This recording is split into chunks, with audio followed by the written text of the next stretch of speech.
परमात्मा के विषय में इसी प्रकार धर्मदास जी कह रहे हैं। बोलत हैं धर्मदास सुनो सर्वंगी देवा, दीक्षित पिंड और प्राण कहो तुम अलख अभेवा। धर्मदास कहता है कि तेरे सारे शरीर दिखे हैं, तो खाना खावे, बोले चले, अर्थ कह तू अपने आप को भगवान, क्योंकि वो भगवान को निराकार मानता था। हम भी ऐसे ही थे। और किसी से पूछ कर देख ले भगवान कैसा, भगवान तो निराकार है। और विष्णु जी की मूर्ति घर पे, फिर ये क्या है विष्णु जी, बुद्धि का मना करे थी। नाद बिंद की दे शरीर प्राण तुम्हारे, तुम बोलत बड़ बात नहीं आवे दिल हमारे। धर्मदास जी कह रहे हैं कि तेरे भी शरीर हमारे जैसा ही है, और तू नो का मैं भगवान हो, तेरी आपकी बात मेरे हृदय में जच नहीं रही। धर्मदास जी कह रहे खान पान अस्थान देहे मैं बोलत दीसम, कैसे अलग स्वरूप भेद कहियो जगदीशम। अब क्या बताते हैं परमात्मा, बोले जिंद अबंद सकल घट साहेब सोई, निर्वाणी निज रूप सकल से न्यारा होई। हम ही राम रहीम करीम पूर्ण करतारा, हम ही बांधे से तू चढ़े संग पद्म 18।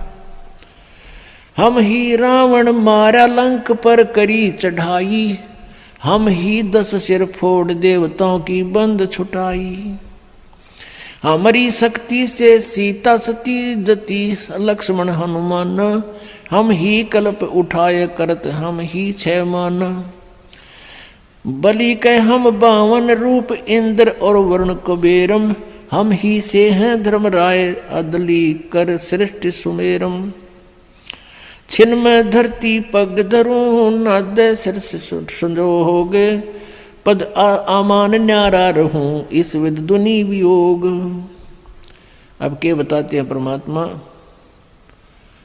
कि हमने ही रावण को मारा था, हमने ही समुद्र के ऊपर पुल बनाया था। अपने आत्माओं रामचंद्र जी 3 दिन तक समुद्र की से प्रार्थना कर रहे थे, घुटनों पानी में खड़े होकर जल में, लेकिन समुद्र ने कोई रास्ता नहीं दिया। तब समुद्र को फूकने के लिए अग्निबाण मारना चाहा, तब विपर रूप धारण करके समुद्र आया था। श्री रामचंद्र जी से कहा, ब्राह्मण रूप बनाकर आए, कहने लगे भगवान मुझे क्यों फूक रहे हो, इससे आपको क्या लाभ होगा, आप फिर भी पार नहीं हो सकते, बहुत बड़ा गड्ढा बन जाएगा। आप ऐसा करो लाठी भी ना टूटे, सांप भी मर जा। वो तरीका क्या है, श्री राम ने पूछा।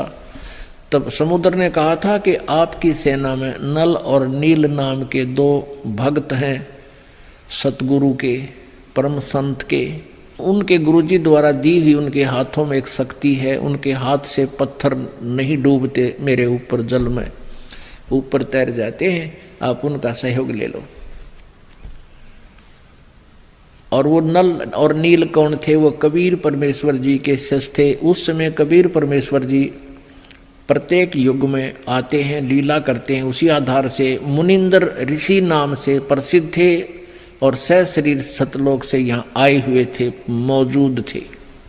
लेकिन उस दिन नल नील ने भी गलती कर दी, अभिमान आ गया, गुरुदेव को याद किया नहीं और स्वाभाविक उठाकर पत्थर रख दिए, डूब गए, वह तरे नहीं। फिर नल नील ने परमेश्वर को याद किया, हे गुरुजी हमसे गलती होगी, क्षमा करो। तो रामचंद्र जी ने पूछा उससे, समुद्र से, कि तू झूठ बोल रहा था, इनके हाथों में कोई शक्ति नहीं है। समुद्र ने कहा, विपर रूप में खड़े थे, ब्राह्मण रूप में, कि नल नील आज तुमने अपने गुरुदेव को याद नहीं किया, गलती कर रखी है, गुरु जी को याद करो, फिर ये कार्य करो। तब गुरु जी को याद करने लगे तो परमात्मा कबीर जी मुनिंदर रूप में सामने नजर आए, थोड़ी सी दूरी पर। नल नील ने कहा, गुरु जी आगे, गुरु जी आगे। तब परमात्मा आगे, श्री रामचंद्र जी ने उनके चरण छुए, साधु रूप में, ऋषि रूप में आए हुए थे, अपनी समस्या बताई और कहा, आपके शिष्यों से आज ये पत्थर नहीं तैर रहे। परमात्मा ने कहा, अब तैरेंगे भी नहीं, क्योंकि इनमें अभिमान आ गया। तब श्री राम जी ने अपनी सारी व्यथा बताई कि ऐसे ऐसे मेरे साथ बहुत बुरा हुआ है और रावण अभिमानी मेरी पत्नी को उठा ले गया है, उसको वापस लाने के लिए हम प्रयत्न कर रहे हैं, हमें हमारे पर भी कृपा करो। जब आप नल नील पर कृपा कर सकते हो, दया करो भगवान, पत्थर तैर जाए हमारे इस पानी के ऊपर। तब परमेश्वर के हाथ में एक सोटी थी, कबीर जी के हाथ में मुनिंदर जी के रूप में आए हुए थे कबीर परमेश्वर जी पूर्ण ब्रह्म। उस सोटी से चारों तरफ एक बहुत लंबे चौड़े अक्षेत्र के एक पहाड़ के चारों तरफ पे एक रेखा खींच दी, चारों तरफ को एक लाइन लगा दी कि इसके अंदर अंदर के पत्थर उठा लो, ये मैंने हल्के कर दिए। अब वो पत्थर उठाए गए। नल नील राज कारीगर भी थे चिनाई करने वाले, उन्होंने उनको छोल छाल के एक दूसरे में फंसा के और पुल में सहयोग दिया बाद में। तो यहां परमात्मा कहते हैं, और फिर ये भी कहा परमात्मा ने कि हमने ही रावण को मारा। काफी दिन हो गए थे युद्ध होते ने, रावण श्री रामचंद्र जी पर मरा नहीं था। तब परमेश्वर कहते हमने ही उस राम को के माध्यम से, यानी अपनी उसका हमने तीर ठोका उसका, और मारता दिखता श्री राम, निशाना हमने साधा था उसका, तब वो रावण मरा था। क्या बताते हैं, हम ही रावण मार लंका पर करी चढ़ाई, हम ही 10 सिर मार देवतन की बंद छुटाई, हम ही राम रहीम करीम पूर्ण करतारा, हम ही बांधे सेतु चढ़े संग पद्म 18। हमने ही उस सेतु यानी पुल को हमने ही बांधा था अपनी शक्ति से।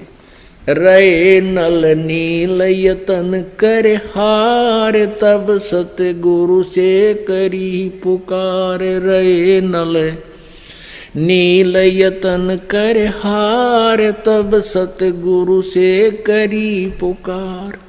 जा सतरेखा लखी अपार, सिंधु पे सिला तराने वाले। जा सतरेखा लिखी अपार, सिंधु पे सिला तिराने वाले। धन धन सतगुरु सत कबीर, भक्त की पीड़ मिटाने वाले। भक्त की पीड़ मिटाने वाले, भक्त की पीड़ मिटाने वाले। धन धन सतगुरु सत कबीर, भक्त की पीड़ मिटाने वाले। परमात्मा कहते हैं ये काया तेरी है नहीं, माया कहाँ से हो। चरण कमल में ध्यान रख, इन दोनों को खो। नंगा आया जगत में, नंगा ही तू जाए, और बीच कर ख्वाबी ख्याल है, ये इस काल ने और माया ने तुम्हें भरमाया। सर्व सोने की लंका थी, रावण से रणधीरम। एक पलक में राज विराजी, जम के पड़े जंजीरम। परमात्मा याद दिलाते हैं कि आप जी जिस व्यवस्था में अपना मानुष जीवन व्यस्त किए हुए हो, बर्बाद कर रहे हो, व्यर्थ कर रहे हो, उद्देश्य क्या रखा हुआ है कि घना धन हो जा, बड़ी कोठी बन जावे, उसमें चिप्स मार्बल लग जावे, अच्छी कार हो, बैंक बैलेंस घना हो, फिर क्या हो जाएगा। परमात्मा याद दिलाते हैं कि सर्व सोने की लंका थी। रावण ने लंका पूरी जो है सोने की ईंटों से बना रखी थी, जैसे यहाँ गारा की ईंटें बनी हुई हैं और सीमेंट में चली जाती है, चूने में चली जाती थी, ऐसे सोने की ईंटें, स्वर्ण की, गोल्ड की, और गोल्ड की ही गारा सीमेंट, उसमें उसने महल बना रखे थे अपने। और यहाँ किसी के पास 200 ग्राम सोना हो जाए तो काख पीटता फिरे, और इन्होंने सोचा बहुत धनवान हो गया। परमात्मा कहते हैं ये भूल है। सारी सोने की लंका थी, रावण जैसे सूरवीर थे। परमेश्वर कबीर जी कहते हैं भक्ति बिना क्या होत है, ये भरम रहा संसार, रति कंचन पाया नहीं, रावण चलती बार। रति माने 1 ग्राम स्वर्ण रावण अपने साथ नहीं ले जा सका, सर्व सोने की लंका थी। तो क्या बताते हैं, भक्ति बिना क्या होत है, ये भ्रम रहा संसार, रति कंचन 1 ग्राम गोल्ड रावण साथ नहीं ले जा सका। जब